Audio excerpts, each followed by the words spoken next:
Call the committee of the whole meeting to order. It's Tuesday, May 16th at 6:30 PM. First item on the agenda is roll call. Rosato? Here. Atack? Here. Stark? Here. Hanson? Wolf? Salvati? Here.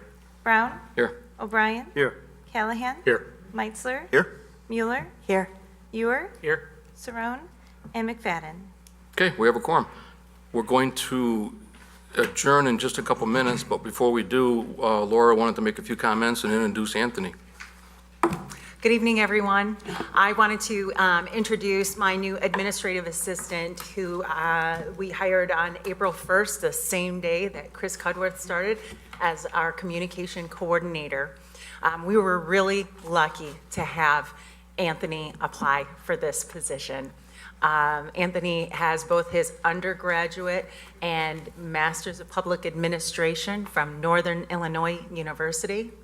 And he worked for the DeKalb County Public Housing after he graduated, but he said his real passion is working for a municipality. And so he is very excited to be joining the city of Batavia, and he has really hit the ground running. It's a wonderful opportunity for me since I don't have a background in public administration. I learn as much from Anthony as he is learning in his new position every day. It's really been a joy for me to have a resource like this, as well with the Campana project that we're facing. To have Anthony have this background in public housing has just been so great in our staff meetings. He's really been able to help us on those issues and bring some experience to the table in that regard. But I would say that Anthony's biggest asset is his ability to work with people. And he just can establish a wonderful relationship with people from every area of our community, every area of our organization, whether they be a department head or a fellow coworker. They meet Anthony and they're instantly his friend. So I welcome Anthony to the city of Batavia, and I thank him so much. He's brought so much to the table already. I'm looking forward to working with him for a long time. Thanks, Anthony. Laura, thank you. Thank you. And his undergrad is psychology, so he's going to get his money Oh, worth for man. Oh, yeah. here. Now That's I'm scared. gonna be a case study. Thank you for the opportunity to introduce Anthony to All you right, tonight. thanks, Laura. Anthony, did you have anything more you wanted to say? You know what? I don't know if I should go to the podium. Yeah, if you could, yeah. I would not mind doing that. I would love to. Because tonight's your night. You're on TV, I guess, for the first time here now, so. Well, I dressed and prepared. So first of all, I just want to thank everybody for, number one, just having me here. It is absolutely fantastic to be able to serve in the capacity in which I do on a daily basis. Working for the city of Batavia is not just a job. It's not a task. It's not something that you wake up to and dread. It's something that you look forward to doing, and that's making a difference.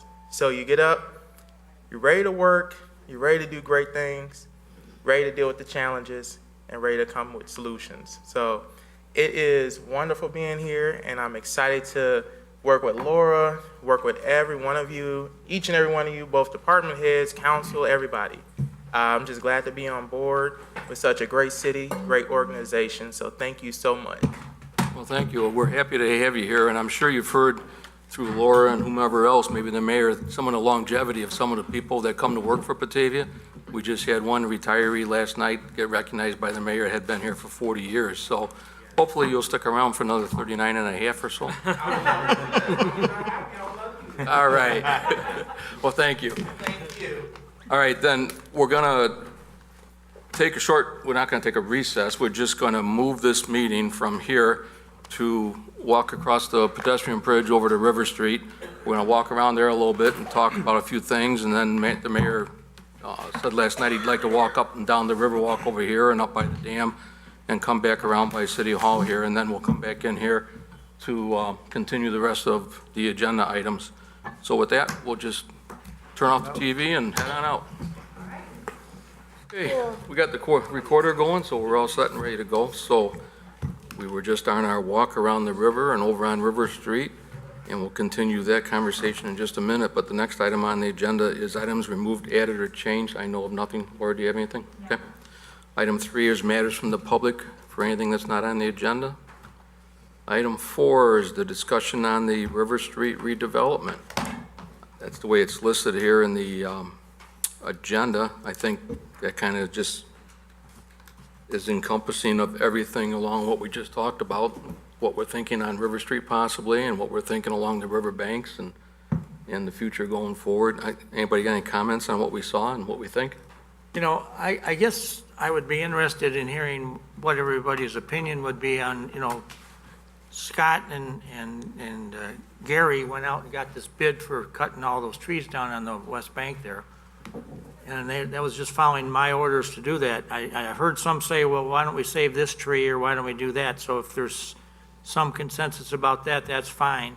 The other thing I guess I would think that I would like to have us at least agree in concept would be that we should maybe have some very preliminary engineering done as to how we could connect the bicycle trail from when it comes underneath the pedestrian bridge and how we would reroute it onto our property and take it up there to the end there by Franklin Street to put it onto the bike trail on the sidewalk there. I mean, I think those are the two real urgent components that we need to have some direction from the council on. I agree. Everybody agree? Yeah. So, but even though we all agree, does anybody have any heartburn about taking down all the trees and shrubbery on that east bank?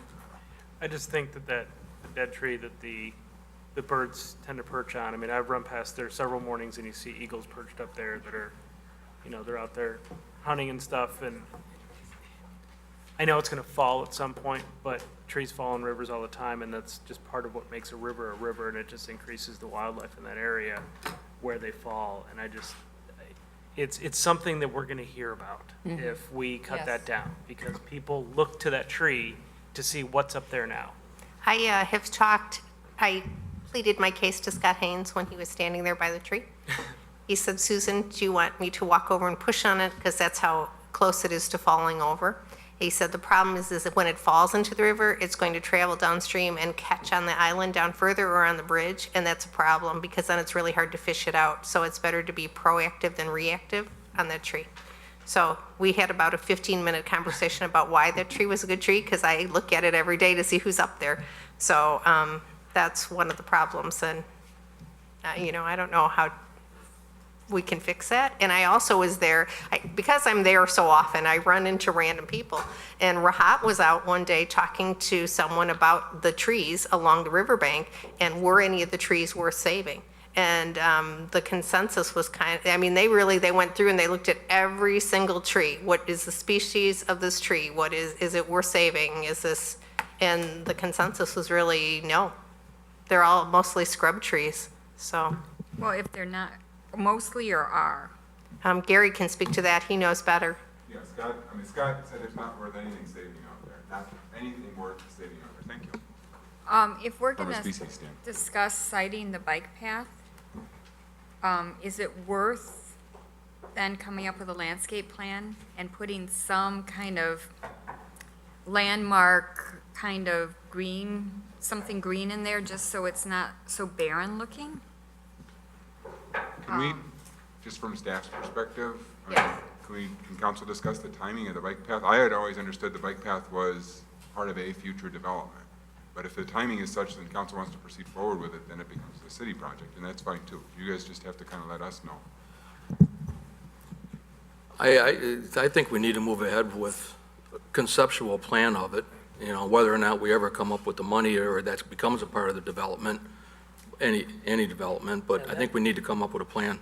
That was my thought, that we would have a conceptual plan, that we would then know exactly where it was going to potentially go and how it would work and how expensive it would or would not be, and then we could make some decisions by then. So I don't think it's imminent, but, you know, I've had people from the biking world say that, in fact, I had lunch last week or 2 weeks ago, I guess now, with Mayor Emanuel, and one of his staff members was telling me she's out here riding this all the time, and that River and Wilson in downtown Batavia is a real treacherous thing for a bunch of foreigners to get themselves across that, with the traffic coming at you from all behind you, in front of you, on the side of you. And I told her, I said, well, and she mentioned about how pretty the river was when you rode your bike down underneath the bridge, but then when you got there, the stairway there, you gotta pick your bike up and go up all these stairs to get back up to the bike trail. So I know there are people that, not Batavia residents, but people who are using it, that is something that they comment about. I hear- think, sorry. I hear complaints about the stairs too all the time, so I would be in support of that. I think that, I mean, you spoke to it when we were walking along, not Corystone Pond, the next one down. And how that bike path was already cited by Phil Elstrom before those buildings were built. So it was like part of the deal. So we could very easily do the same thing on the other side of the river and say, okay, here's the bike path. This is where this is going, and you don't have a choice, developer. And it might be better here to be proactive about where the bike path will eventually be, rather than hope that the developer agrees with us. I agree, because I think when we were looking at purchasing the property, that was the single most important thing, that the general public was like, finally, we're gonna be able to have a bike path through there.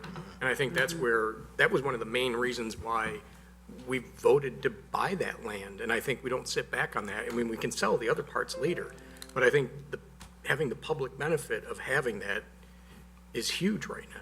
Yeah, I would definitely support having at least a conceptual rendering, some sort of design in place that shows what our vision is for this going forward. I think having that plan is instrumental towards anything else you're gonna do. Gary, they probably would have to do a little more than just like a conceptual drawing, right? They'd have to do some topoling, some engineering. I mean, you can draw a conceptual plan, but if it doesn't work because the banks don't allow it and things like that. Yeah, conceptual drawings already exist. I think Altamano did a half dozen different concepts of that property maybe a decade ago. So, I mean, those already exist. There's already kind of a thought layout as to where the sidewalk might go, where the bike path might go.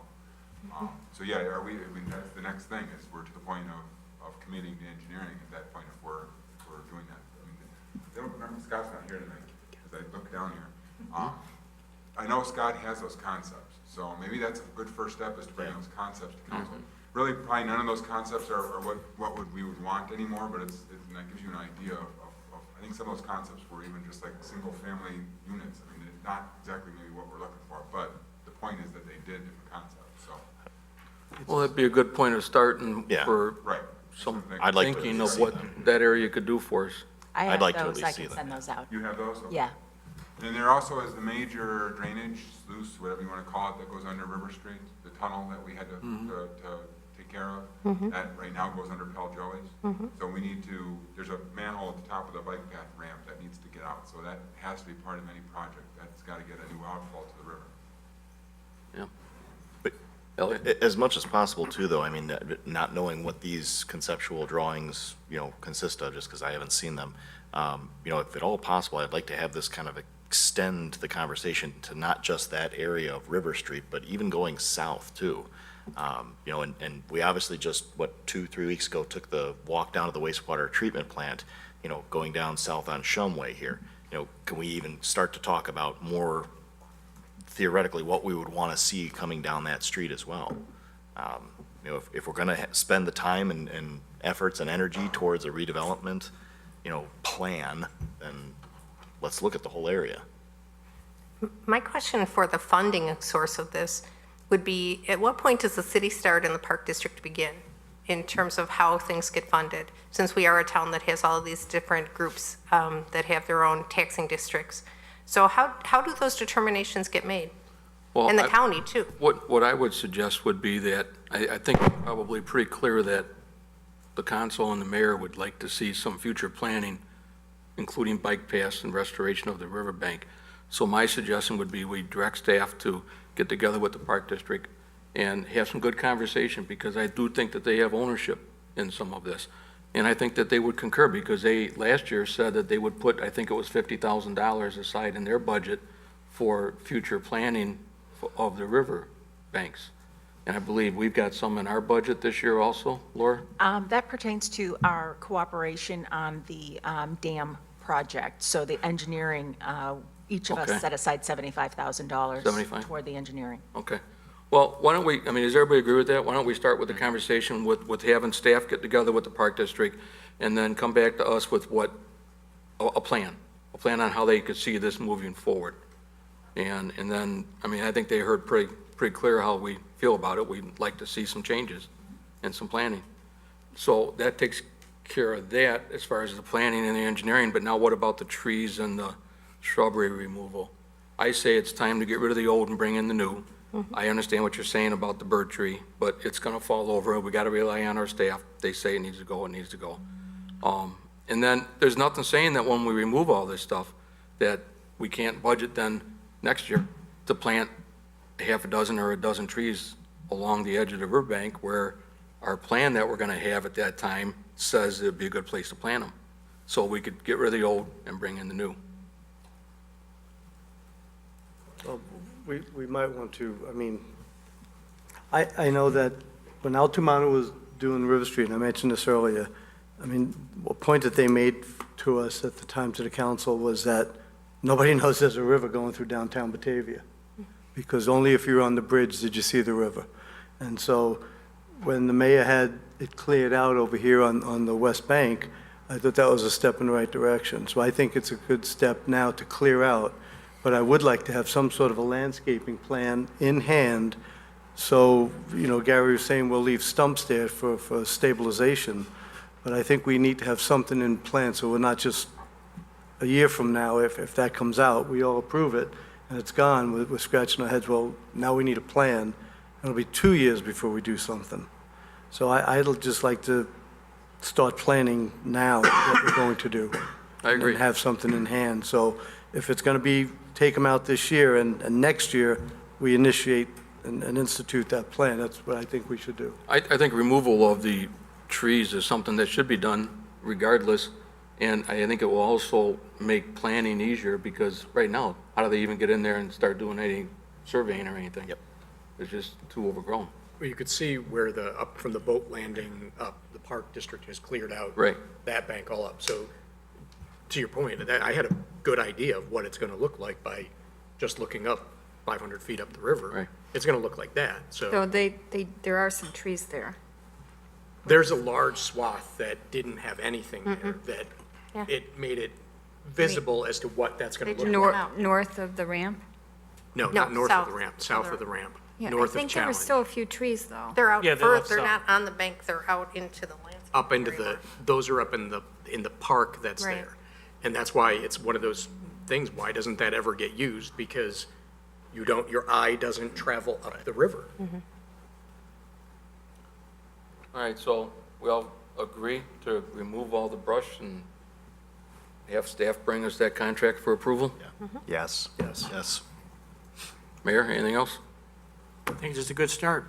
I do think, though, when we talk about the bike path, and I can tell you this just on a temporary basis, for me, not a super speedy bike race or bike rider, now with the sidewalk, you know, if there's cars in the parking lot and you have to ride on the sidewalk, that sidewalk is narrow for pedestrians and bikers. And so it becomes kind of a traffic jam in the couple blocks right there along there. So the sooner we start thinking about the bike path and citing it, the better off it'll be.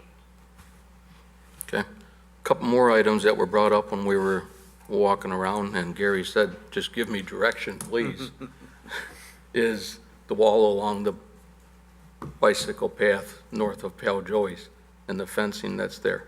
What does everybody think? There was an idea bounced around about leaving the wall and letting murals be put on it. There was an idea of cutting it down to increase visibility, removing the wall or removing the fence to increase visibility and clean the area up. What do we want staff to do so they know what to do? Like, I like Laura's point to put the mural up. I mean, it's cost effective and it can be pretty and we can put signage up there. As far as the fence, the wood fence that belongs to the Park District, I just can't see them being heavily attached to that. So, I mean, if that goes and we can, you know, talk with them about that, maybe, I'm not a designer at all, get up some sort of a wrought iron fence or something, but just clean it up a lot. I mean, that thing's ready to fall over. It could be a hazard, so, but for the concrete wall, I'd say clean it up and and dress it up, not cut it down.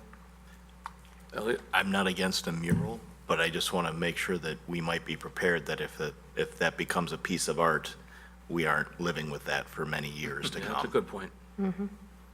So, I'm not against a mural, but if people are thinking that that's just a temporary wall until the parking lot in 5 years' time is going to get torn out, I think that mural may become something that many get attached to.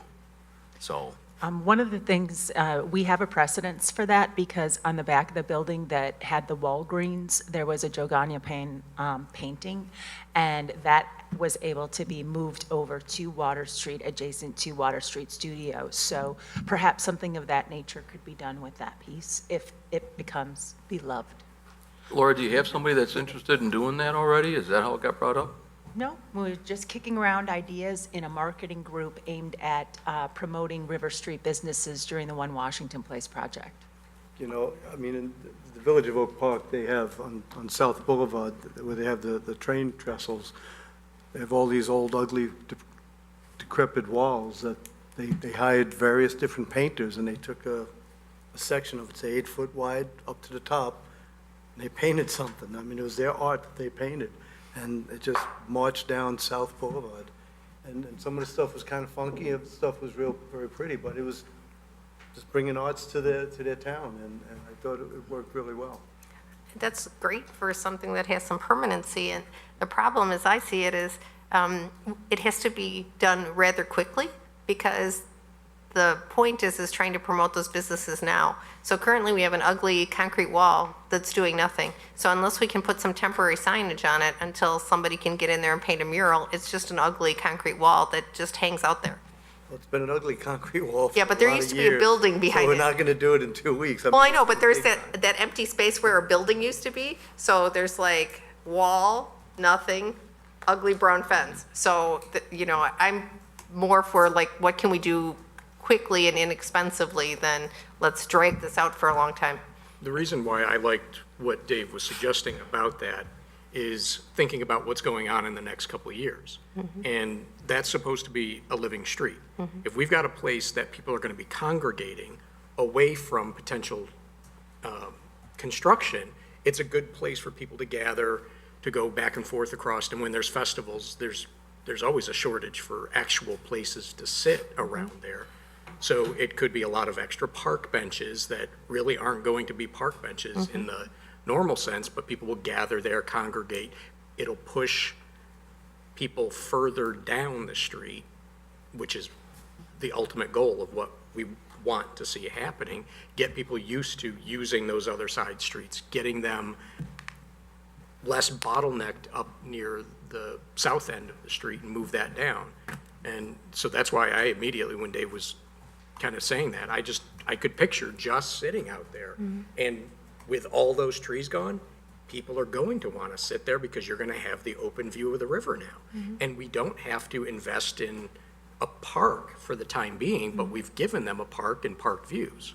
Well, it's going to be uncomfortable sitting on those little bumps we have to put on so skateboarders don't do it, but But people sit up near the library on them, and You put them 4 feet apart or something. I mean, Yeah. we could find reasons not to do anything we want to find reasons not right. to do. No, I'm just saying. But so you're saying cut the wall off at about seat height? I like the. I'm a big the fan of that one, suggestion Dave. Yeah, that- I do. Kind of when you were I mean, laying that out. I like the mural idea, but I think that's a great concern about, now it becomes a part of why you're removing it. We like it. And I think, for the businesses, I think to cut those things down, remove those fences, opens up visibility. And visibility is what businesses want, isn't it? Well, there's nothing to say that the half seating wall can't be decorated with a mini-type mural Yeah. or something along those Still lines paint to jazz it up instead of just a concrete half wall. Yeah, and I also think to Susan's point, the way that wall is, the height of it, when you're coming around the bicycle traffic, it kind of blocks visibility right there. Absolutely. So cutting that wall down is gonna help the visibility of the bicyclists coming around that corner. Am I right with that, guys? Well, what do you guys think? We like the idea of the wall coming down. Yeah, at least halfway so you can see. It's 100% blocked as you're crossing east. Yeah. Gary, you mentioned that we don't have any contractors left. Couldn't this be a change order to the demolition contractor that's still out here working? Well, Evans is still under contract, so. Oh, they are? Yeah. We don't, well, we'll get a contractor. Okay. So what do we think? Cut it down? Talk to the park district about taking down their wood fence? Yep. Got it. Okay, Laura, you got your marching orders? Yeah. Okay, then one other thing that we saw when we were walking around, not to drag this on, but the brick replacement out here on the sidewalks, is that something that we just need to see done?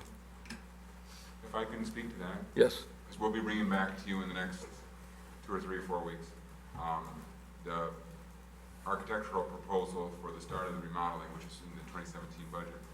And part of that concept, I think we've already talked with council about, is creating a city hall entrance and a police department entrance. And kind of the two worlds shall never meet, but obviously they do meet every day. This entrance here, right now, is hidden behind the landscaping berm. And I think we've also talked about this, about basically redoing all this landscaping out here, getting the berm out of there, probably putting in, maybe even talking about putting in some parking so that people can park right in front of the entranceway. It becomes a live entrance as opposed to an entrance that's around the corner, hidden behind landscaping. Obviously, when that gets done, we're gonna need to think about the walking surface out here. This is all gonna have to get redone, and you know, we're not ignoring the fact that as you go further north, that walking surface needs to get redone too. But that's kind of the big picture, is probably take it all in one fell swoop. Exterior landscaping improvements of that magnitude are not in the 2017 budget, but it's something that we've contemplated coming up here. Probably we would come back to in 2018 for that, so. So I don't know, Mayor, that means if we don't do anything about those 20 or 30 bricks that we saw falling apart, it doesn't get done. We can do that. That doesn't mean that. Yeah. It means we're not replacing the whole. Oh, no, I don't think anybody thinks we ought to replace the whole sidewalk. No, I mean, there's just some that are kind of very precarious there, and I've seen River Rain residents tripping on them and whatever, so. The onesie-twosies can get fixed. Okay, Yeah. all right, good. So that's taken care of. Anybody else got anything about the walk that we just did? Just the steps coming from Oh, yeah, whatever coming off the that stage. circle is, so Yeah. the stage. So just to mention, when we do that, you know, when you don't touch a structure, you don't have to make it ADA compliant, but we will have to engineer that such that it will be ADA compliant because we're making renovations to it. Could we just add some additional landscaping of, say, big stone blocks that happen to function like stairs? Or could we just leave the picnic table Drew, pushed up against if it and use stones were to just magically appear there overnight, Just fell. I agree with you, Drew.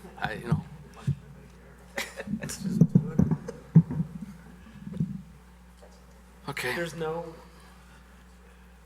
easy entrance? Just 2 steps. I don't even know what happened. Not for the Riverside. I believe there's a picnic bench that seemed to be strategically placed there today to accommodate a couple of stairs. Say we keep the picnic bench.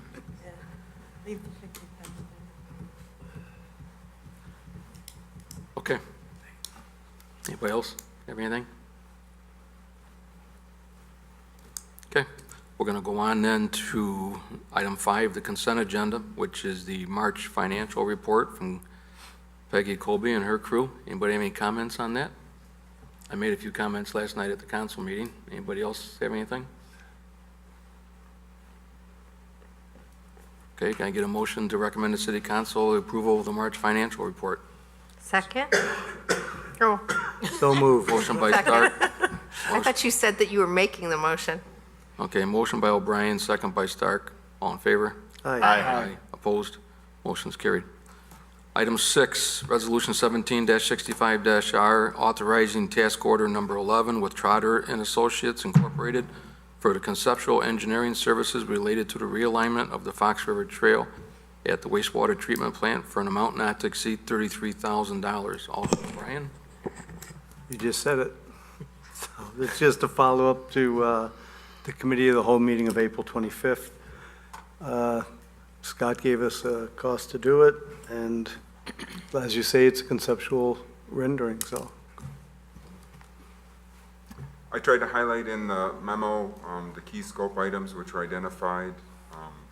The big ones being delineation of floodplain and floodway, The floodplain and floodway maps are just that, and then you have to actually go to the engineering studies, and they show you a flood profile, which gives you actually the elevations. Then you take those elevations, you need to then get them back onto a topography map. There's a step and a whole process there, and that's what that would be. Future limits of Phase 2 and Phase 3 treatment plant construction, which obviously Trotter will already know, but that needs to get incorporated in and kind of thought about, because as we were standing out there, we talked about kind of different options and where excavations might be going, so we need to be thinking about that. Local stakeholders finalize the preferred bike alignment.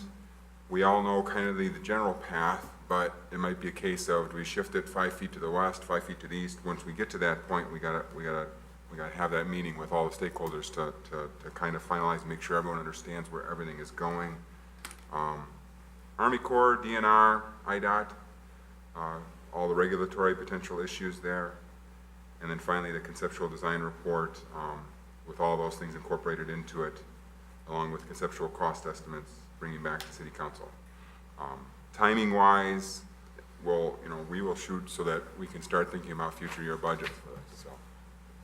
Not to exceed $33,000. Sorry, yes, this proposal then, so we're recommending approval of Resolution 1765, Task Order 11, for an amount not to exceed $33,000.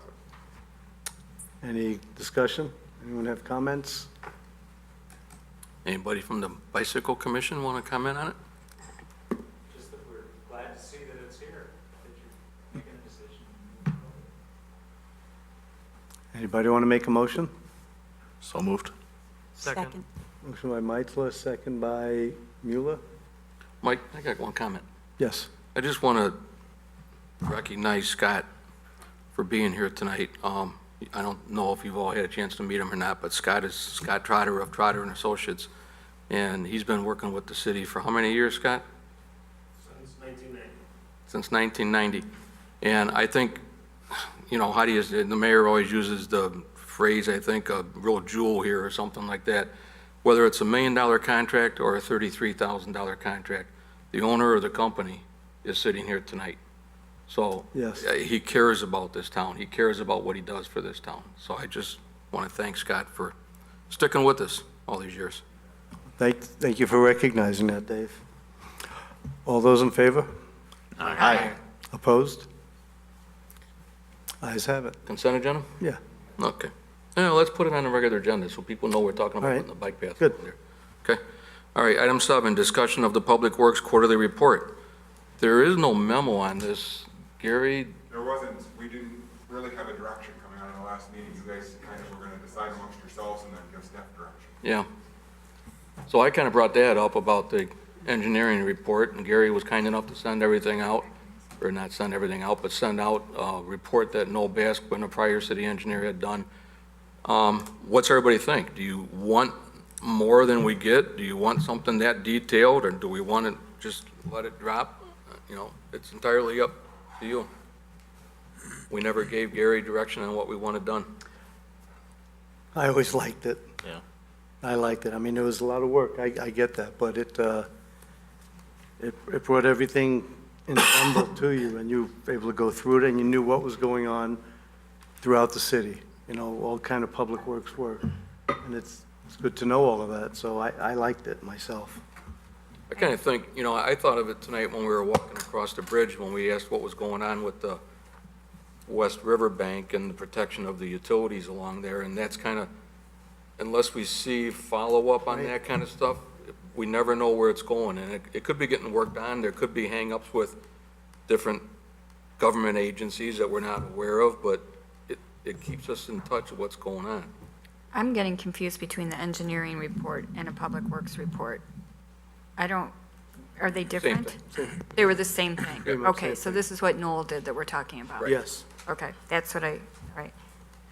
I mean, that might be a good example of council giving staff direction to go out and stabilize the bank related to utilities, which we've been doing now, and that project's been ongoing for the better part of 2 or 3 months, so the report to you would be working on it for 2 or 3 months. There's really not much to report. Now, if something happens where we get derailed in a deregulatory or regulatory, then we come back to you and report back to you. And I guess that's where my frustration comes up, is that I don't know where I haven't reported to you status. And if you've given me direction to work on something, that something's getting worked on.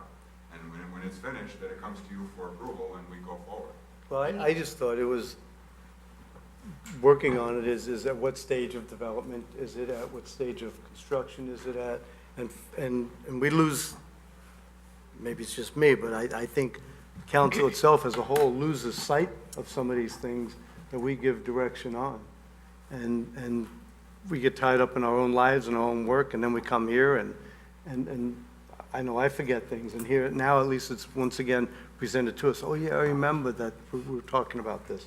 And you keep us informed, but I just think this is just another step, because I honestly feel as a council, we lack information at times. And Well, you said that what Noel did just took an excessive amount of time. Is that the way I understood it, Gary? Yeah, that was an effort that they would put in, yes. And then so- Rahat told And us, they, being Noel and Karen, both worked on that in the better part of a week to get that thing put together. both of them, and then Rahat said, check the website. Is there something that we could kind of do in between? I mean, I know that we can go to the website, and that's a good reminder, because there is a lot on the website. And I, every now and then I'm like, oh yeah, okay, that's good, now I get it. But is there something we can do kind of in between? Could you provide a report? Maybe it's flagging some of the things on the website and sending it to us. I don't know. And I try to. I mean, every single week, I think I've got items on Laura's update. I mean, every week, I don't think I've ever missed a week where we haven't had items on her update of, here's the big things in public work that have happened in the past week. Well, but maybe, and then some of the major projects, if you could just say, maybe not as detailed as Noel, because I think it was really detailed, but it would nice to be know the status of some of these things. I don't know. I think the struggle for me as a newcomer is I've been coming to the meetings for the past several months, but there's years worth of stuff that has been decided that for me to go back and try and figure out, okay, what's new, what's old, what's in progress, what's not, is hard for me. So it's a lot of work for me to get caught up, I guess, is stuff. And obviously over the years, there's people that switch out, so. Marty? Yeah, I think we've already got the built-in solution by what we hired this year, the communications person. I think what we're seeing is we're asking them to do so many things that we already know that we need more staff, that's the repetition, but we keep piling more work on them to do all these other things to inform us. But we just hired a communications person to let the communications person talk with them, get updates on that, and let him put it out as a informative piece for us, but also for the public as a whole. Let the public know in a communication dialogue with the community to see all these things that are going on. It's what we hired him to do, and then let them focus on the job, because we do have to, as always is instilled, let them do their jobs and let the communication person do their job, which is get us the information, the updates on the reports, and let him be our conduit to them. Let them get their reports to him however they can regularly. He's always talking to him, let him write the stories. And I mean, council's roadmap of what happens in 2017, 2016, 2018 is the budget. And you guys have 100% say in what that roadmap is. You tell me these 20 projects, these 100 projects, we've authorized you to then do in 2017, and these are the projects you have to work on. And, starting in January through December, then I've got your list of these are the projects we're working on. And as they come along, we always report. We just went out to bid on the City Hall window project. This week's weekly report, you'll read that we've gone out to bid on the roadway project. And so as things come along, you look through your 2017 budget, you'll see the list of projects, and you'll see my weekly updates which say this is where we're at on those projects. And if you've heard me say we started the project, but then it's been 4 weeks and you haven't heard anything, it's either because the project's ongoing and nothing is reportable, because engineering sometimes isn't so glamorous. It's just kind of nuts and bolts and putting pen to paper. But if we got halfway through the utility stabilization project, which by the way IDNR said we don't even need a permit for, but if we got halfway through that project and IDNR said there's no way you can do it, then we'd be standing back up in front of you saying IDNR says there's no way we can do it. But IDNR said there's no permit needed, so our next step now is to finish the plans and get them out for bid, and then you guys will be notified of that, and then when we have a contractor ready to come, we'll notify you of that. There's nothing in the middle there that you're missing. I mean, because it's just unless you're, into the grinding of me just reporting to you every week, engineering continues on the stabilization project. That's literally what it would be. I think that it's a good suggestion. What I hear is a lot of the information exists. It just might not be in the place that you're looking for it or in a format in which it's easy to tell where we're at a given point in time. So let me have Chris Cudworth take a look at maybe collecting some of the information that's already being put out there on the web in different places and maybe collect it into one format for everyone so that with regard to the budget, you can see, where are we at on that project? And if nothing else has been added to the list, no new activity has taken place on that particular project is what that means. But you can look down on any number of different projects and see what's the last thing that's been done and maybe what's the next thing that is going to be done. Would that help? I would like that idea. I mean, I certainly don't want Gary, let alone two more of his staff, spending a full month out of each year to develop 4 reports. That just seems like administrative death. What is the objective of the report? Why are we asking for this report? This is something that I kind of would like to know. Why is it important to us to get this report? Well, my feeling on it, and I'm okay with everything that's being said, that's what we hired a communication person for. Haven't seen anything else yet, so might as well see something now. I know, it's just me. I'm not on Facebook. Get on it, Dave. As Mike said, we all live busy lives.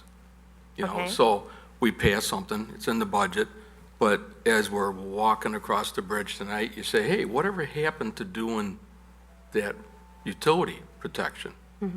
We forget, so that reminder is what I'm gonna call it. It's the report is, to me, the reminder of all the stuff that we're expecting out of staff to do. Because sometimes people say, geez, what do all your employees do all day long? I saw 4 guys standing by a pickup truck. Well, let me tell you what they do all day long, because we've got that reminder in front of us at least every 3 months of what they're doing. So I'm okay with trying something different. I like the reminders. I like a piece of paper that I can refer to, but I'm okay with trying something different. I don't want to tie up staff any more than they're tied up.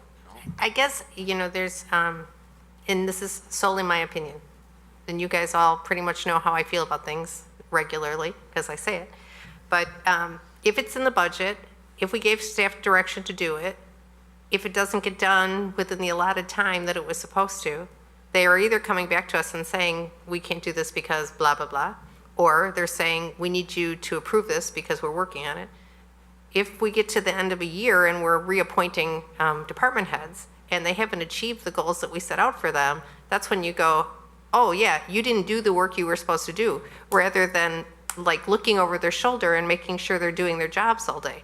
And it's kind of a weird dynamic in that we are policymakers, not,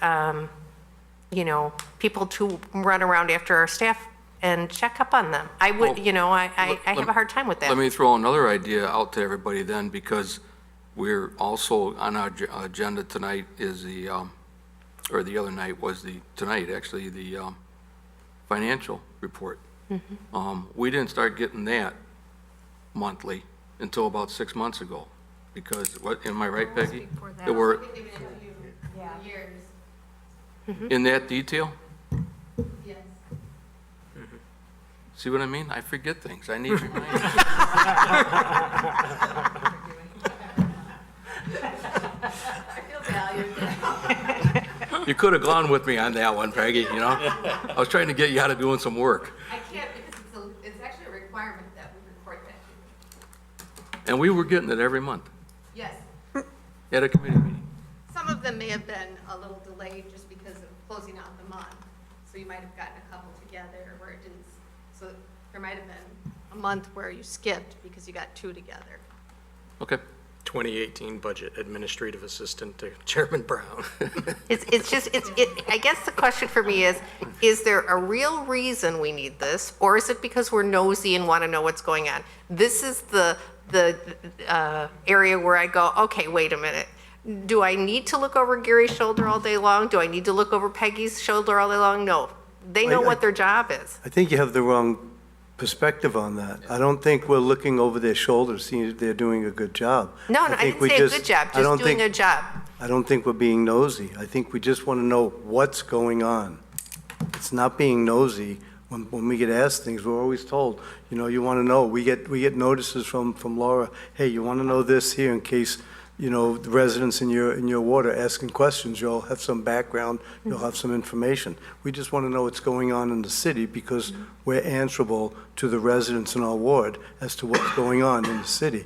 That's the only reason. Well, I guess. I mean, and we can go through the budget and see what's going on in the budget, what's said to be happening in the budget, because there's about 40 pages in the back of the budget that has it all listed out, the cost and the times that they're supposed to be completed, but we just want to know. So we have all that information. We just want to know where we're at with that in real time, too. But That's all. conversely, okay? if someone And asks so, I you. mean, we get updates, and sometimes they're a little late. Sometimes I don't think they're complete, and I'm not attacking anybody. I'm not assigning blame to anybody, to anything. It's just, if we want information, I would think we'd all want information. I guess conversely, if there's something that, is like not done, I can send an email to any one of the staff members and say, All right. Get it what's done, going on? okay. So, So what do we think?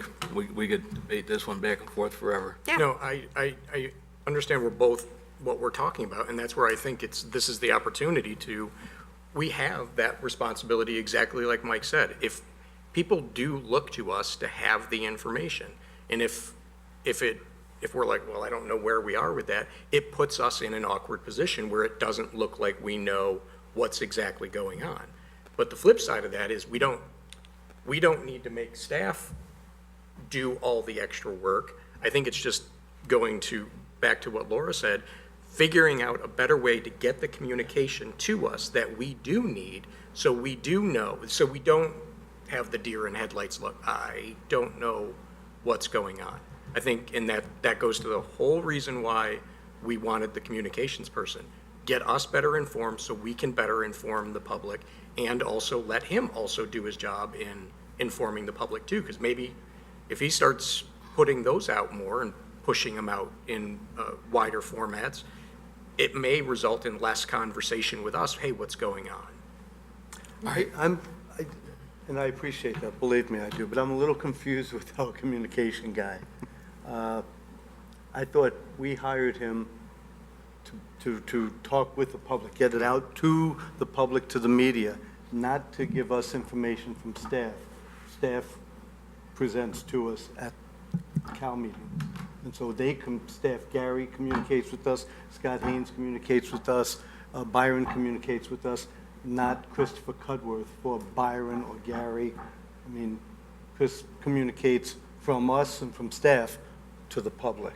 Yeah. I don't think he brings it to us. No, and I would expect staff, leadership to bring it to us. No, and that's where I fully understand what you're saying. I'm just, my only thinking on that was, we know how stressed out they are with trying to do so much now, that maybe this is I'm is stressed a way. out. No, I know. But it's maybe a way that we can let them utilize another tool to get us the information.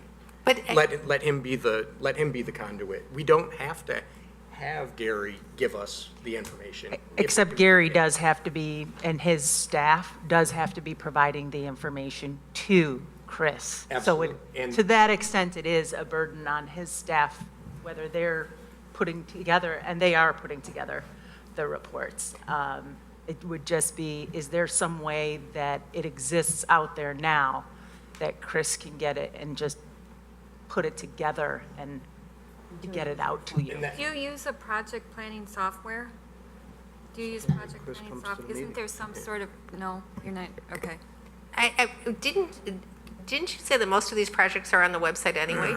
And then we also can tie it back to the budget? So isn't it on, After we had that discussion last time, I went on the website the following morning. Yeah. And, I mean, there's some things on there that's the constant struggle too, is keeping that stuff updated. I mean, after we talked about it in the last cow meeting, I went on there, and certainly there's things on there that are outdated, but other things on there which were brand new. So, I mean, there's a potluck on there as far as updates go. so I guess. That's part of the challenge, is just to keep those updated. Okay, so if Chris's job is to push information out onto the website and keep that updated, then isn't it on us as a council to use that resource? And we may have to do a little of our own due diligence and look for the information instead of having it spoon-fed to us? I mean, isn't that a little bit of what our job is too, is to follow along? I'm just asking. Laura, do you have any ideas? Well, I think that Chris is at the beginning of his position with the city, and he is examining all of the different areas of our communication. He's working on he's chairing the branding project right now. He has, because he has a past as a journalist, he already had many contacts in that area, but he's establishing himself as the point of contact for all of the media in the region. He's reaching out and making relationships with all of the other communication professionals at all of the other community organizations in the region. He's going department by department to find out their individual issues with ways that they would like to communicate to make their processes more efficient, both for their internal working and also for their external customers. But this is another area where I do want you to be able to answer any question that would come to you about or at least be able to find the answer. And so I think that part of what has come from this discussion is highlighting the fact that the piece of information may exist somewhere, but perhaps we don't know where to find it. So whether it needs to be collaborated into one report that gets sent out, maybe that's too much, but maybe there's some in between. And that's where Chris's expertise comes into play, is identifying information and an audience and connecting those two things. So I would suggest, I hear the concerns, let me present it to Chris and let Chris come and present to you perhaps some solutions that he might see that make it easier for you to access the information that you want to see. And whether that is saying, here's where it is right now, are you satisfied with it, what would you like to see changed, or come up with some type of a report format that would work for you. I don't know, but I'd like to do, I think what we hired him to do, present him with the problem, and for him to come up with some creative solutions to that. One last thing too, and I realize the expectations of society today, because we all have our smartphones, and we don't know an answer, we Google it and find it out within 30 seconds. But old school approach, if your question comes up, you could call or email me, and literally within the day, I get back to you with an answer, and then you could get back to your constituent. Now, they may not know the answer within 30 seconds like they can on their smartphone, and that drives some people nuts. But, we all used to live without these things only about 5 years ago. Okay. So we beat that one up pretty good, so we're gonna let Laura work on that just a little bit. I don't think we need to take any more time on it. Oh, we need to take more time. All right. Item 8, Resolution 17-63-R, authorization to purchase sewer inspection equipment from Standard Equipment Company for $72,252.20. Memo from Scott Haynes. Gary, you just going to take that? I can. This is basically, I don't know if many of you actually have seen our crawler. I've shown you the trailers. You've walked around Public Works, but it's basically a little robot crawler that goes inside sewer pipes, and it's for videotaping and inspection. So like when we had the collapse at Batavia Avenue and Main Street 3 or 4 years ago now, we actually sent the crawler in the pipe, and we could see the pipe, all smushed down with the crack on the top of it. So that's how you find out those things, because you obviously can't physically send people in there. And this is just that equipment, last purchased in 2005. going on 12-plus years now of living in sewers, so it's being operated in one of the worst environments, moist and wet all the time. So we're just going for replacement equipment because our old equipment is now breaking down on a regular basis. So it's through the Joint Purchasing Cooperative. We did get a proposal from Standard Equipment. Scott and Jeremy, who are storm and sanitary sewers respectively, looked at a number of different manufacturers, number of different pieces of equipment, and this was their recommendation then. So to approve this purchase in the amount of $72,252.20 from Standard Equipment Company.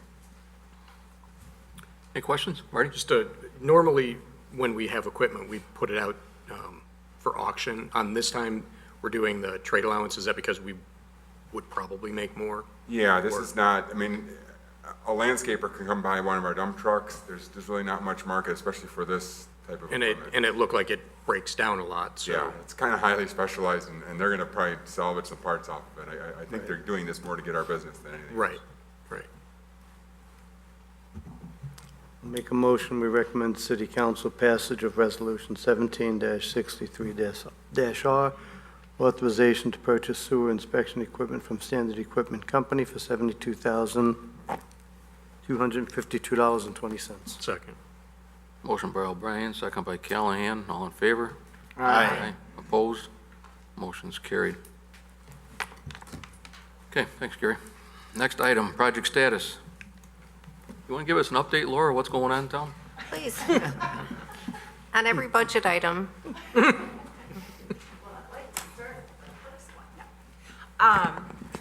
I kind of gave you so much information yesterday in the city administrator's report. I don't have too many other things to report on beyond that. But one of the things I did want to let you know was with regard to the River Street business meeting that we were having on the bridge on Tuesdays at 3 p.m. We've decided that since we're kind of at the tail end of the demolition and that there isn't going to be any activity over there probably until the plans are approved, so for the construction, that we're suspending those meetings, and it seems like everybody is fine with that. And we do, Gary, anytime that something significant comes up with that project, Gary shoots everybody on that email list, of which there are like 40 names on that list. He always provides them with information and updates. I went to the Main Street board meeting, and they said they really appreciate how often information has been coming out on the project. So we don't anticipate that there will be any problems with that. We have been doing a tremendous amount of interviewing to fill open positions. We have several open positions in Public Works, and of course we have the deputy chief position for the police department. We have the deputy chief position for the fire department, and so we hope that in the next few weeks that a number of these positions will be able to make offers and to fill those positions. I think that's about it, unless do people have any individual questions? Yes? I have a question not related. Sure. There seems to be a lot of discussion about housing in our community right now. I Yes. think in part because of the Campana project that was brought to us. And a while ago, the mayor talked about,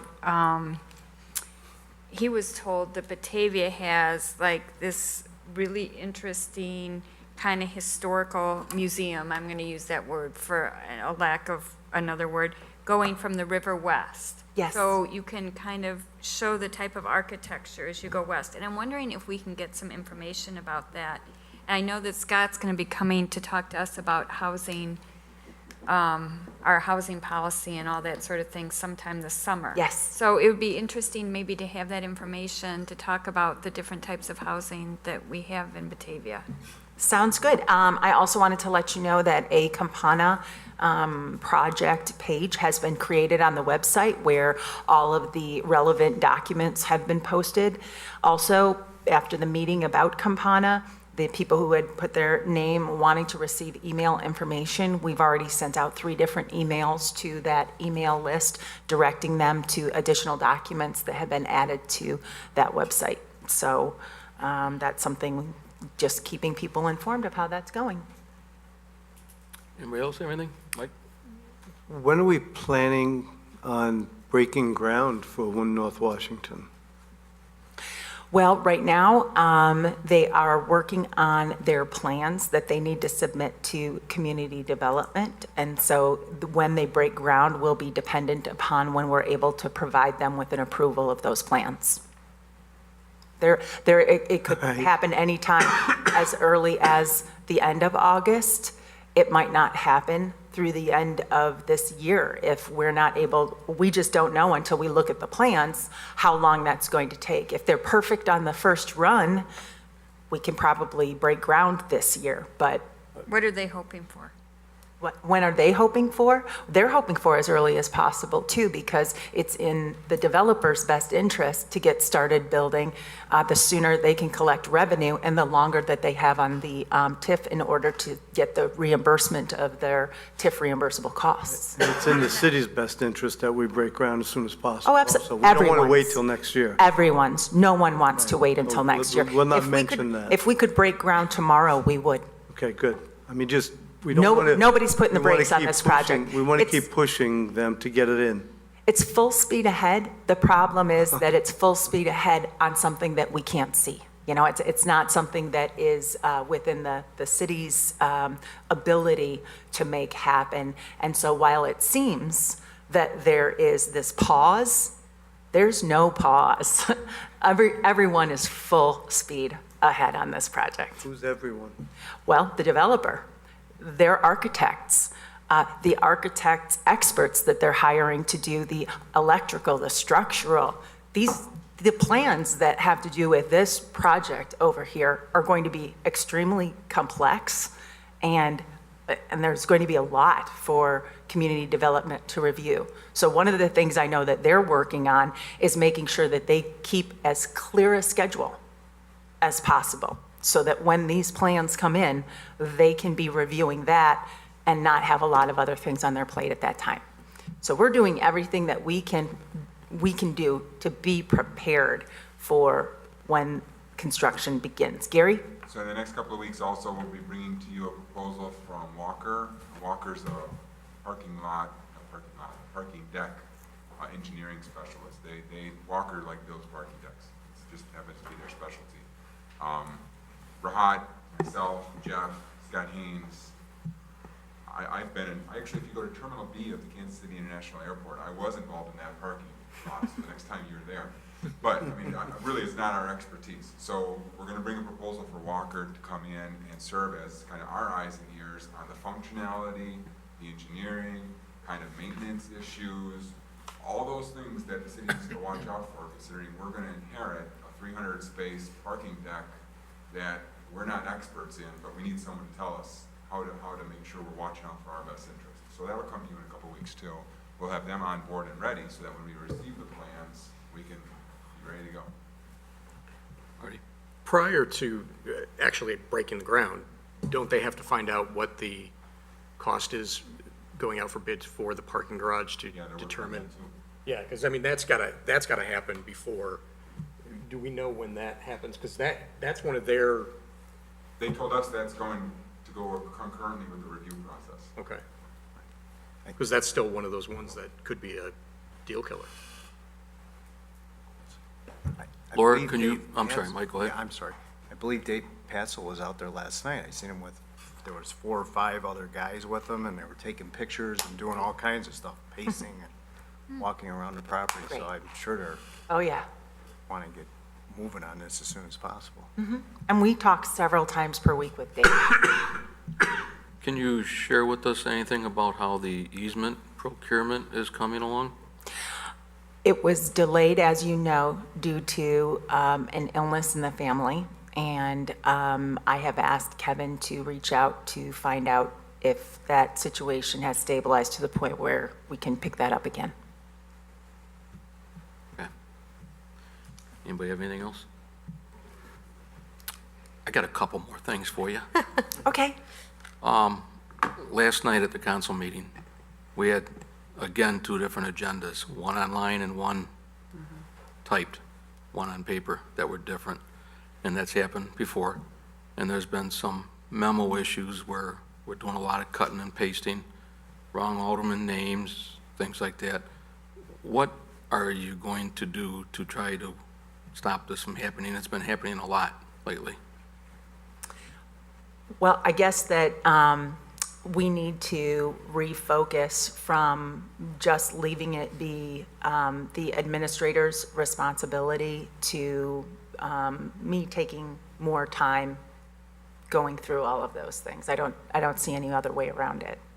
And identifying once, it's not right that an error comes and ends up before you at city council. An error should be caught prior to those things going out to the public, going out to you. And therefore, what I'm saying is I need to put better eyes on it myself before it becomes in a published state. And that way we can work backwards to say, where did the problem occur and what are we going to do differently in the future so that that same problem does not occur? And I think this week we had,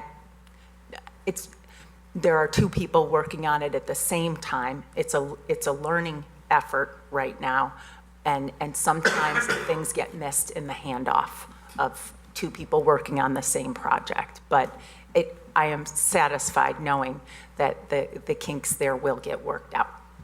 And in the beginning, I mean, I'll just blame it on myself that being unfamiliar with the process. So those earlier situations were, you know, my inexperience with but I should stay more on top of it. I think it's important, you know, it's perception. Mm-hmm. Next thing is, last night, the mayor had an appointment that got taken off of the agenda, and it's going to be discussed at the next committee of the whole meeting. And I think we should be giving, I think the council here should be giving Laura some direction.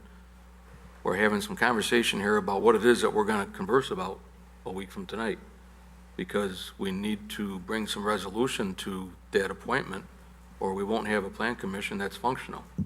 So, I mean, my idea would be, and you know I voted against taking it off the agenda, but it did, so now we got to deal with it. My idea would be that we at least start the conversation out with Scott having some conversation with us about the 5-year term period that was brought up, what the state statutes require, you know, what are the requirements for how long somebody can be the chairman, the vice chairman on the commission, because we got to start somewhere with this conversation, and those were things that got brought up last night. Mm-hmm. So I think Scott, being community development, should bring that information to us, and then we could have the conversation from there. Mayor, do you want more?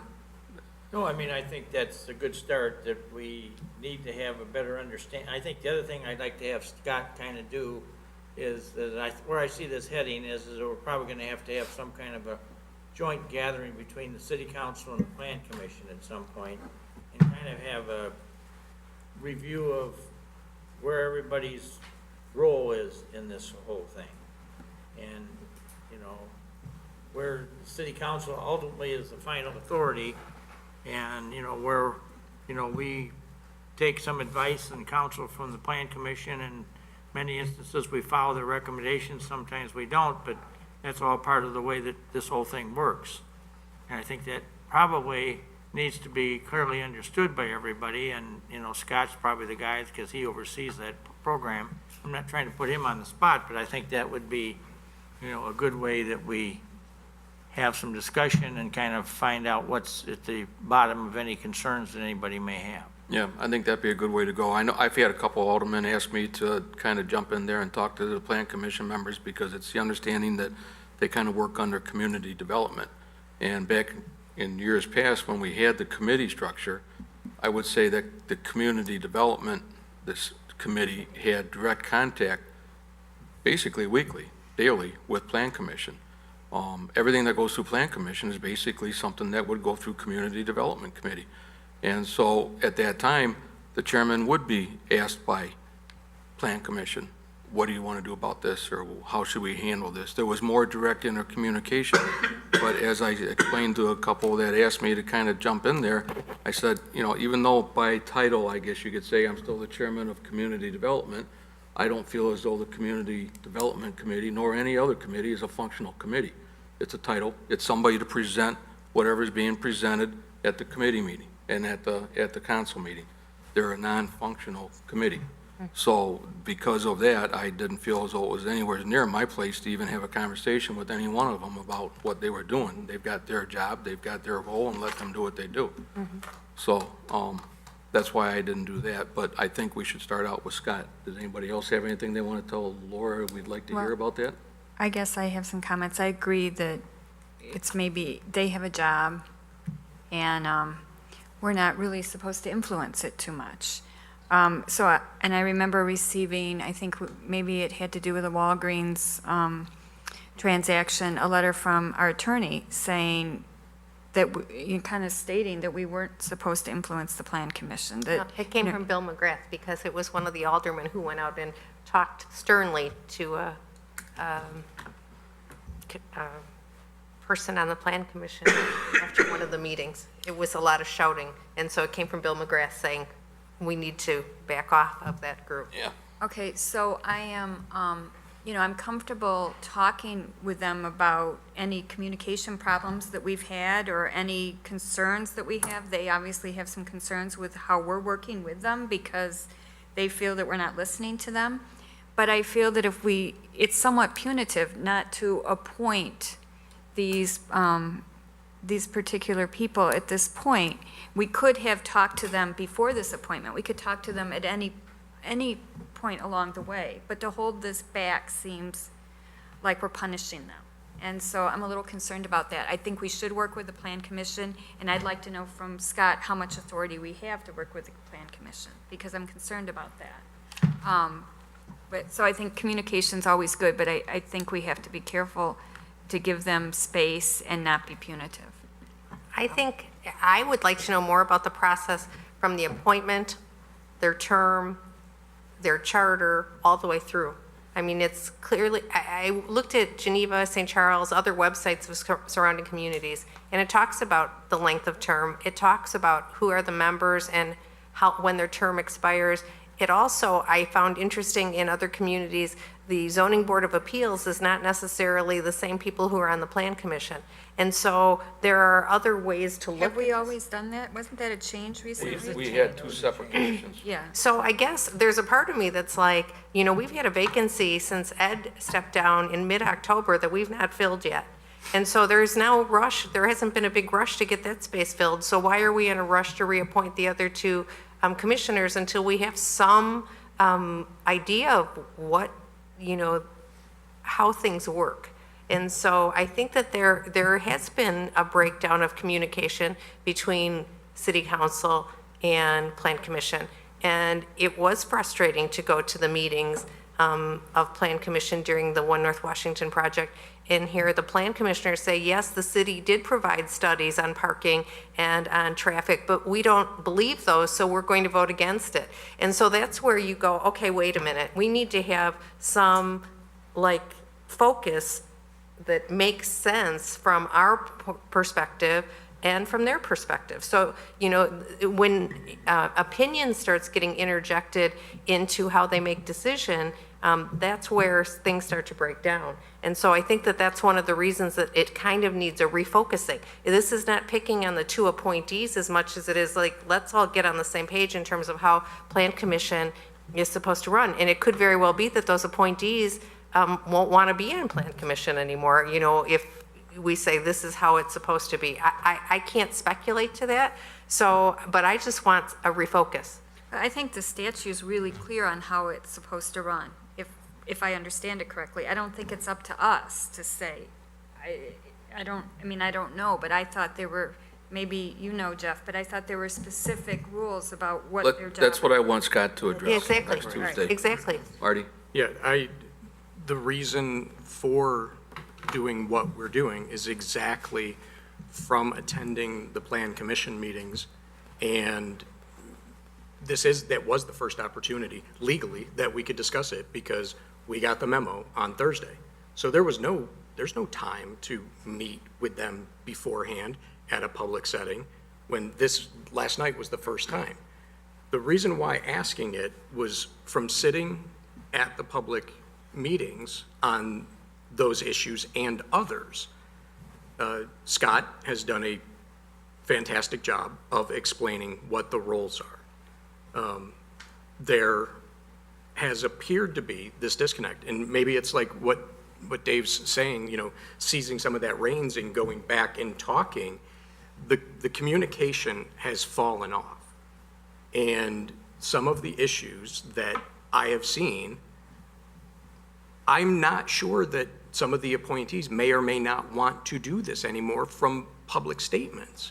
And we're looking at appointing people for a term, longer than legally any of us sitting here. It is till 2020. We're all could be done before then. So in order to do, and actually I will be done at 2021, so it is past my space. So if I'm making a decision about somebody who's going to serve a longer term than mine, I want to have their full faith and confidence. And when I hear from their own words about some of their concerns about serving, that they feel unwanted, that they feel that this is not the job that they signed up for, that they don't know if they're just going through the motions, I feel we have a responsibility to them and say, wait a minute, do you really feel that way, or are you frustrated? Because if you really feel that way, I don't know how to correct that. But if you're just upset about maybe one or two things, then you have the conversation, you move forward, and you repatch and you go back to having maybe a little more contact and a little more meetings with, as being the chair of community development. I don't think there's always this, we go one way or we go the other way. We lose a lot of gray in between, and I think that's what happens when you swing too far one way or another. 2 hands on, 2 hands off. Like you had said previously, for years, there was never any variances granted. Now variance is granted pretty much ad nauseum. Which is the right way? I don't know what's the right way. But having those discussions leads to less misunderstandings and hurt feelings, and just when they're saying at their meetings, we don't know what our role is. It's our responsibility to make sure that we have a discussion with them, not to tell them what their role is, but just, this is why we are doing these things. And I go back to Scott, he's tried to explain it, but I feel that the disconnect isn't with staff and them. The disconnect is exactly like you're saying, we're not talking. And the easiest way to correct that is to re-engage and have those conversations again, so that we're not making it a pointing of a finger. Because had we had the discussion last night, people may have taken criticism as being personal about a project when it's not. It's about different projects that have gone on, because these are the first time that these appointments in 7 years and 5 years have come up. And developers, architects, and regular citizens have approached me about concerns during their time in front of the Plan Commission and the Zoning Commission to have them addressed. But I don't want to address them I didn't feel last night was the opportunity to tactfully address people that are volunteering their time and have put 13 and 14 years in. It wasn't the place or Right. time. So that's why, it's probably, this conversation went a little farther than I was hoping it would go tonight. I was just hoping that we could give Laura some direction on how we wanted some conversation to take place next Tuesday. So everybody agree we want Scott to. And the next meeting, you would like the opportunity to have an internal discussion with Scott answering the questions that you identified. And as a result of that conversation, there would be a future meeting that would be a joint meeting between the city council and the Plan Commission. Is that correct? Roman was going to look up some of the actual questions, because our code does not mention the state law. Right. It does not mention anything about the terms. Right. All the other boards have it there, but the terms was pulled out of the last update in 2010, where you could go and look it up and see which it says. Because it's not our job to then look up and see what the state statute is when we're trying to rely on these things. Let Roman do his job on that, because I don't think that's necessarily Actually, Scott's. yeah, job.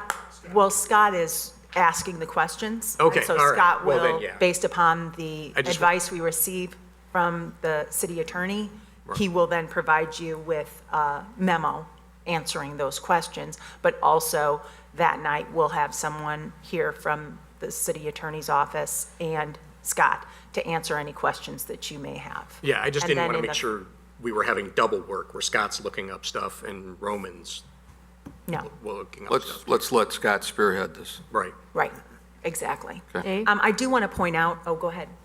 Well, I was just going to say, Mayor, did you talk to the appointees to see if they are interested in serving again? And they said yes? Okay, well, that's helpful. And you had said last night that you wanted to be ready to appoint them at the next city council meeting. Well, I don't know, and I asked the city attorney to look into this. The problem, you've already mentioned, or Susan has mentioned, that we have an opening. And the reason we had an opening is that I have historically always tried to keep one member of the plan commission in office from each one of the 4 quadrants of town. And right at the moment, we do not have anybody on the plan commission from the northeast side. Now, I believe I found somebody now that I don't know if you like him or not, but I found somebody that I think we could probably, and I've talked to Susan about it, I haven't talked to Alderman Mueller about it, because as most of you remember, when if we've ever had to change these, I always ask you about this man or woman in your area from the northeast side or wherever. So, that one's ready to go, but I didn't have it ready to go last night. So the other 2 had said they would be wanting to stay on if we would allow it. Okay. And I thought it was a good idea to have them on there, because the 2 that we're talking about are the ones with the history on the plan commission. I mean, and I think it's imperative that a group like that have a couple people on there that do have some history. Because as we talked about all the different things on our tour in downtown, there's a lot of different stories. I was thinking the other night, I was out on West Wilson Street, and I got caught in the backup of all the cars trying to turn into the ice cream restaurant there by the high school, and Dairy Queen. And those of you who were, I don't know, many of you were on the council, I think Dave. That was, I was sworn in the night of that vote, and I was the tie-breaking vote. Yeah, so there, I mean, Had I it not was. voted yes for that, they And it wouldn't be there. was a classic plan commission, almost the exact same scenario that we've just been through, where the plan commission was bitterly broken up about how they liked it and didn't like it and whatever. And as Dave said, there was a very close vote in the city council, and it got approved. So, and I'm sure now there are those that were on one side or the other said, well, see, I told them this was gonna happen. Because, I mean, I was out there probably sitting there 5 or 10 minutes waiting for the traffic, because the Dairy Queen drive-through window was all backed up, and they were out into Wilson Street on both directions trying to get in there.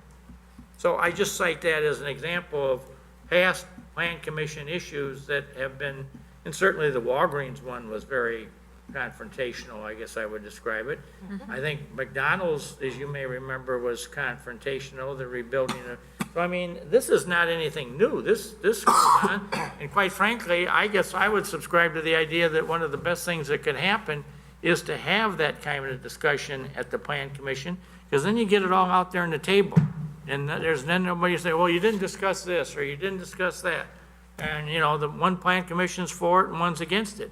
And I think the other thing is that the plan commission, I think, is fully aware that at the end of the day, they are a recommending body only, and that the true decision-making for anything that's going to happen here rests with the 14 of you.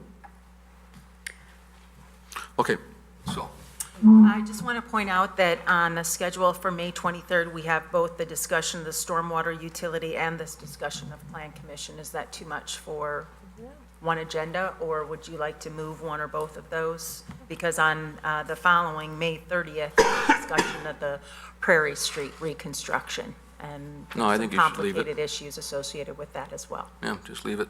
Okay. Those 2 items should be fine. May 30th. Okay, I got a couple more, Laura, I'm sorry. Sure. Status of the bridge sculptures?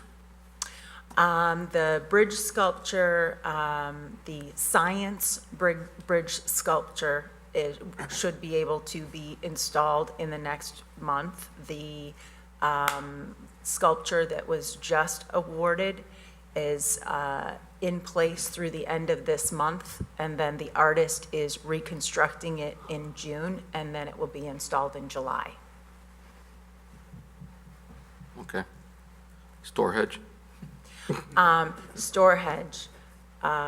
Bill contacted the metal fabricator. They had lost our purchase order, so we've reissued a new purchase order for the piece of metal that's to be installed in there. What all is remaining to be done there? At one time, we were going to light that.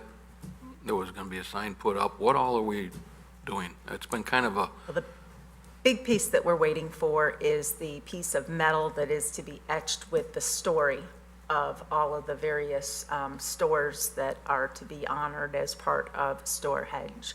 I'm not aware of the lighting plan for it. Gary, are you aware? Electric is there. I mean, we have electric to the store head, so it's just a matter of the time when you get it. Bill McGrath is still here, and he can have a lighting person work on it. So we, the city, haven't been involved in the lighting. The lighting, electric is right there for that. Bill's still involved in that, right? Yes, he is. So could you ask him about the lighting, where he Yes. left that?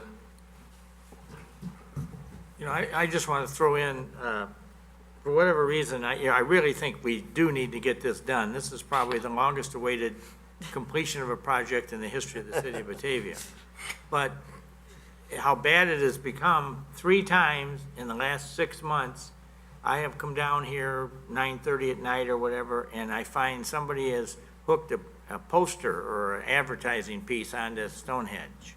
And, you know, they think it's someplace to advertise stuff. So, just so you know, every time I've seen it, I hit the brakes, stop my car, pull in, and immediately go over and remove it. So most people never see it, because I think whoever's doing it tries to do it kind of after dark. Nobody's seen them, so I got my own little thing going there about taking the posters that are being advertised on Stonehenge. But unfortunately, I guess some people see that sitting there and think, oh, this is a good place to hang the poster for the car wash or the benefit race or whatever it is that they're trying to advertise, so. So could you next Tuesday or in your next Monday's weekly update, give us an update on the completion of that? Yes. Thank you. Lastly, I saw some survey stakes at a few properties. I was wondering if you heard anything about it, what activity there was there. One is the Avon Docks property. There's some boundary survey stakes, and the other one is the White Castle out on Hannah Road. Do we know if I mean, they could be there for many different reasons, refinancing, you know, sales, whatever. Do we know anything about that? Haven't heard anything? Landscaping. Okay. And then Aldi, are they still working on a comprehensive plan? They've done field tile research. So I'm wondering if they're still moving there. We haven't heard anything specific from them in the last couple of months, but yes, I know they are still working on a master plan for their property. Okay. Yes, we are. What are you going to do? We have plans. They got a Okay. great piece of property. Yeah. Anybody have anything else? Marty? The, going along the lines of what you're saying, a lot of questions about the Crash Champions. Is that still working? People are saying they just aren't seeing any progress out off of, I saw cranes over there this week. okay, and Slow progress, but they are, Yeah. they're still on site working, yes. and the Honey Jam rumors, anything with that? Nothing concrete. Nothing Nobody official. has submitted any Okay. applications for permits at this point, so strictly hearsay at this point. Right. How is Dunkin' Donuts doing? They- Use the mic, Mike. Yeah. Dunkin' Donuts, are they? Alls we're waiting for is finals. We did finals on the project about a week and a half ago, and we made some comments about things they had to correct a few things, and I have actually been expecting them to schedule for over a week, and I haven't heard. They keep telling me they're gonna schedule, but they haven't scheduled to recheck. So we're ready to go as soon as they do, as soon as they're ready. All right, as long as we're asking hot pan noodles and that Brianna's Cafe, any updates on either of those? Yes, so with regard to hot pan noodles, Yeah. I'm not sure exactly when they plan to open, you know. They show up there every now and again, but as you know, they have another restaurant that they are running down in, I think, Joliet. And so it's up to him when, you know, They're not waiting on anything. we're not waiting on it, yeah, they're not waiting on anything from us. It's Brianna? completely up to them. With regard to Brianna's, they've extended their project. So at the next committee of the whole meeting, we will be presenting to you another grant proposal because they have expanded their project in a very significant manner, where they will be doing a little bit of an outdoor cafe as well that will drastically improve the way that south-facing wall looks as you're approaching it along Wilson Street. So, but I don't want to steal any of Chris Aston's thunder. It's for really next nice inside. It's also going to HPC on Monday for the facade improvements, so.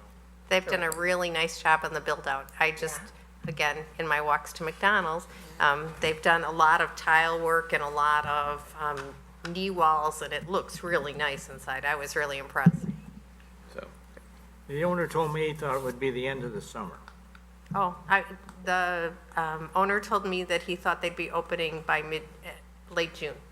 So maybe now that they've gone with the patio, that's a, Yeah, maybe that'll take Yeah. a little longer. Marty, you have something? Well, breakfast and lunch. the cease and desist order at the range. yeah, I was gonna ask about that. That's it. Have they moved forward? They have not. I have not been contacted by them in weeks. This is the. Okay. Anything else? Any other restaurants? Motion to adjourn? So moved. Second. Motion by O'Brien, second by Mueller, all in favor? Aye. Aye. Adjourned. We've asked about everything.